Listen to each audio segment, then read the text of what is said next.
सलमान खान को धमकी दे या किसी और बड़े सेलिब्रिटी को धमकी देना, सिद्धू मूसेवाला की हत्या में लॉरेंस बिश्नोई का जो हाथ था, तो वो भी हमें कहीं ना कहीं लग रहा है कि ऊपर से सांठगांठ है।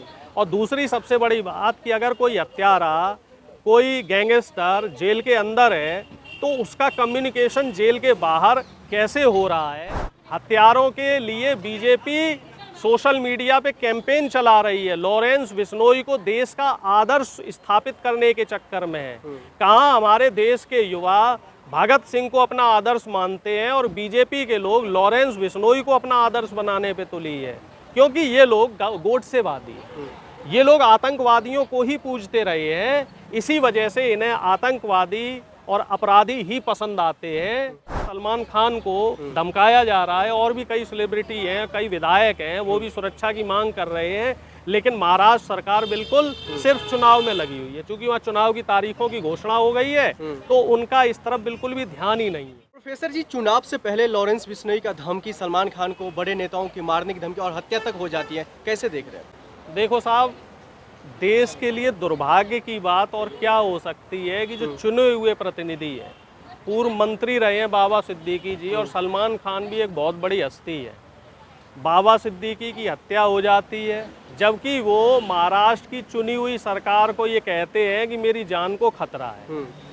और इससे भी ज़्यादा शर्म की बात कि उनके हत्यारों को प्रेस कॉन्फ्रेंस करवाई जा रही है। इससे ज़्यादा शर्मनाक कुछ नहीं हो सकता हमारे देश के लिए, हमारे संविधान के लिए और लोकतंत्र के लिए कि हत्यारों को प्रेस कॉन्फ्रेंस करवाई जा रही है, हत्यारों को एक्स्ट्रा प्रिविलेज, विशेष सुविधाएं दी जा रही हैं।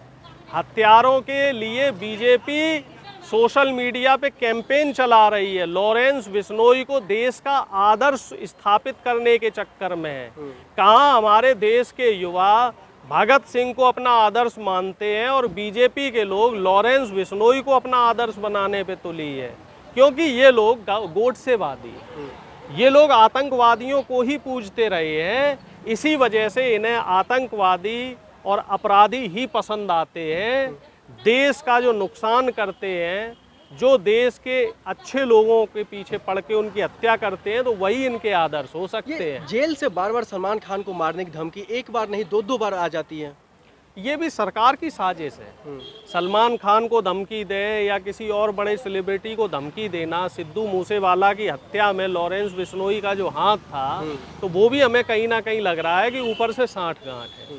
और दूसरी सबसे बड़ी बात कि अगर कोई हत्यारा, कोई गैंगस्टर जेल के अंदर है, तो उसका कम्युनिकेशन जेल के बाहर कैसे हो रहा है, कौन इसमें सूत्रधार है जो बाहर ये सारा मामला अरेंज करके दे रहा है, पूरी स्क्रिप्ट बना के दे रही है। अब ये बात तो सरकार बेहतर बता सकती है।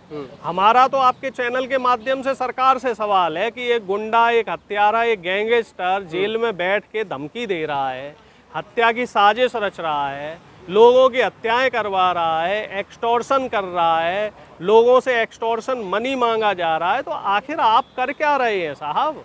आप किस लिए सत्ता में बैठे हुए हैं? आपकी इंटेलिजेंस एजेंसियां क्या कर रही हैं? पीएमओ क्या कर रहा है? हमारे गृह मंत्री जी आखिर किस काम के लिए हैं? क्या वो सिर्फ विपक्ष के विधायक तोड़ने के लिए हैं? क्या वो सिर्फ विपक्ष के नेताओं को डराने धमकाने के लिए हैं? क्या वो सिर्फ हिंदू मुस्लिम के नाम पे दंगे कराने के लिए है? आज देखिए, कल की घटना है, जम्मू कश्मीर में एक दुर्घटना हुई, आतंकवादियों ने सिविलियंस पे अटैक किया, जिसमें कई सिविलियंस घायल हुए और 7 से ज़्यादा सिविलियंस की मृत्यु हुई है। आखिर हमारे रक्षा मंत्री जी क्या कर रहे हैं? आखिर हमारे गृह मंत्री जी जो ये कह रहे थे कि कश्मीर को हमने आतंकवाद मुक्त कर दिया है, तो वो क्या है ये? अगर आतंकवाद मुक्त हो गया है देश, तो आतंकी घटनाएं क्यों हो रही हैं? क्या लग रहा है प्रोफेसर जी, महाराष्ट्र में पुलिस प्रशासन या फिर उनका खौफ जो है वो खत्म हो गया है? जहाँ जहाँ भी बीजेपी की डबल इंजन सरकार है या एनडीए की सरकार है, वहाँ जो अपराधी है वो प्रशासन को अपनी जेब में रख के घूम रहे हैं। अपराधी उनसे डर नहीं रहे हैं, क्योंकि सबकी सेटिंग ऊपर है। किसी की सेटिंग मुख्य मंत्रालय में है, किसी की सेटिंग होम मिनिस्ट्री में है, वहाँ पे अपना गुपचुप करके मामला सेट करके आप देख लो ना बिहार में कितनी घटनाएं हो रही हैं, आए दिन कुछ ना कुछ घटनाएं होती। जहरीली शराब से अभी कितने लोगों की जान गई है, लेकिन उन शराब माफियों पे बीजेपी सरकार ने क्या शिकंजा कसा? कुछ नहीं। महाराष्ट्र में इतनी बड़ी घटना हो गई, एक्सटॉर्शन के नाम पे सलमान खान को धमकाया जा रहा है, और भी कई सेलिब्रिटी हैं, कई विधायक हैं, वो भी सुरक्षा की मांग कर रहे हैं, लेकिन महाराष्ट्र सरकार बिल्कुल सिर्फ चुनाव में लगी हुई है। क्योंकि वहाँ चुनाव की तारीखों की घोषणा हो गई है, तो उनका इस तरफ बिल्कुल भी ध्यान ही नहीं है। तो हमें ऐसा लग रहा है कि सरकार का ढुलमुल रवैया है, सरकार का गैर जिम्मेदाराना रवैया है, और इसी वजह से इस तरह की घटनाओं को अंजाम दिया जा रहा है। और सिलसिलेवार ये घटनाएं देश के सभी हिस्सों में हो रही हैं। छत्तीसगढ़ में भी आप देख लो, वहाँ आदिवासियों को प्रताड़ित किया जा रहा है। आम जनता को परेशान करने का ठेका हमारी बीजेपी सरकार ने ले रखा है। एक तरफ चाहे अगर उनकी मौत, बाबा सिद्दीकी की मौत की बात हो, या फिर सलमान खान की धमकी की बात हो, मोदी जी हो या फिर अमित शाह जी लगातार इस पर चुप्पी बांधे हुए हैं। आप ये बताइए कि एक कहावत है, आपने भी सुना होगा, चोर की दाढ़ी में तिनका। तो अगर प्रधानमंत्री जी, गृह मंत्री जी और महाराष्ट्र के मुख्यमंत्री जी इनकी मौन सहमति या स्वीकृति नहीं होती, तो इनका कोई ना कोई तो बयान आता। आखिर ये लोग किस बात का इंतजार कर रहे हैं? कहीं ऐसा तो नहीं है कि इनकी मौन रजामंदी हो इस तरह के काम में? कहीं ऐसा तो नहीं है कि ये किसी और बड़े घटना की सुगबुगाहट हो?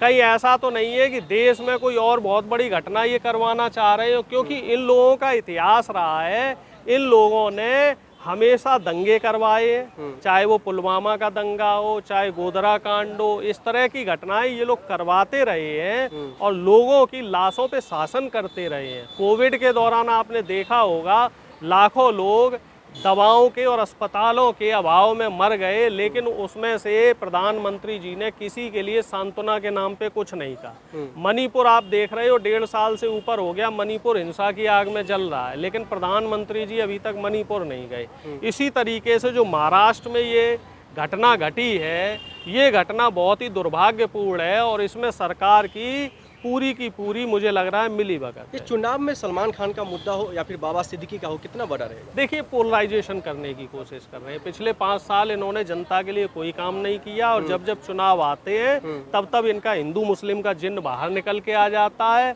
वोटों को पोलराइज करने की कोशिश की जाती है, हिंदू मुस्लिम दंगे भड़काने की कोशिश की जाती है, समाज के बीच का जो माहौल है उसको बिगाड़ने की प्रयास करते हैं ये लोग। अब देखने वाली बात ये रहेगी कि इनका जो ये पुराना फॉर्मूला है, ये महाराष्ट्र में चलेगा या नहीं चलेगा। क्योंकि 2024 का जो लोकसभा चुनाव था, वहां तो इनका ये फॉर्मूला जनता ने नकार दिया था, इसी वजह से ये 240 पे आके रुक गए थे। कौन कौन से ऐसे मुद्दा है सलमान खान और बाबा सिद्दीकी के अलावा? देखिए, मुझे ऐसा लग रहा है महाराष्ट्र में जो सबसे बड़ा मुद्दा है वो महाराष्ट्र के किसानों का मुद्दा है। महाराष्ट्र का जो किसान है वो सबसे ज़्यादा पूरे देश में अगर कहीं परेशान है तो महाराष्ट्र का किसान है। और इसके अलावा जो महाराष्ट्र में इंफ्रास्ट्रक्चर और डेवलपमेंट का काम था, जो जितनी तमाम बड़ी बड़ी कंपनियां और फैक्ट्रियां थी, वो सारी की सारी फैक्ट्रियां एनडीए सरकार ने गुजरात ट्रांसफ़र कर दी। इसके लिए भी अच्छा खासा देश की जनता के बीच में विरोध है। पुणे इंडस्ट्रियल एरिया है, मुंबई में बहुत सारी आईटी कंपनीज़ हैं, इसके अलावा नासिक से लेके नागपुर तक बहुत बड़ी बड़ी इंडस्ट्रीज़ हैं, और वो जो करोड़ों रुपए का इन्वेस्टमेंट था, वो सारा का सारा इन्वेस्टमेंट मोदी जी की कृपा से गुजरात में पहुंच गया है। तो ये अपने आप में बहुत बड़ा मुद्दा है। इससे महाराष्ट्र का लाखों जो निम्न वर्गीय जो मजदूर था, जो 15,000 20,000 की नौकरी करता था, वो बेरोजगार हो गया है। और महाराष्ट्र में इस वजह से बेरोजगारी बढ़ी है। महाराष्ट्र के जनता को बेरोजगारी में धकेलने में बीजेपी का और मोदी जी का पूरा योगदान है। तो मुझे लग रहा है ये मुद्दा भी वहाँ मजबूती से रहेगा। ठीक है।